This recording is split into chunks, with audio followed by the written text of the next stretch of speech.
Right now around you, machines are making decisions. Your electricity meter, the ATM, elevators, your Wi-Fi router, even your car, they are not mechanical anymore. They are computers hiding inside everyday objects. And here is the surprising part. With just a few tools, you can actually learn how to control machines like this. To enter embedded systems engineering, the very first tool you need is not expensive equipment. It is simply a computer, and any operating system works, whether Linux, Windows, or Mac.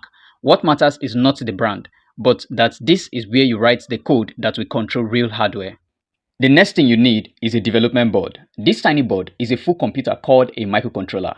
And if you're a beginner, the Arduino Uno is perfect. And that's because you're writing real C and C++ code, but in a simple environment designed for learning. And as you grow, you can move to a more powerful board like the ESP32 or STM32 or even Raspberry Pi. But writing code is only half the job. In the real world, engineers don't just program, they debug as well. And this is where one of the most important tools come in, the oscilloscope.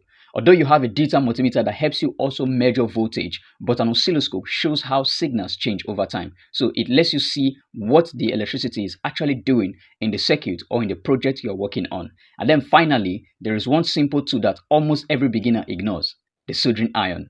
And that's because many sensor modules arrive without connectors. And if you want to build a circuit permanently, you have to solder.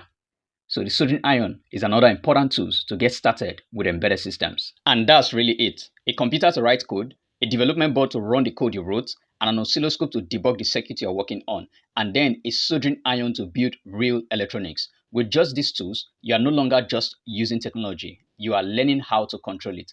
And that is the starting point of becoming an embedded systems engineer. If you enjoyed this video, don't forget to give me a like so the YouTube algorithm can recommend this video to other embedded system lovers.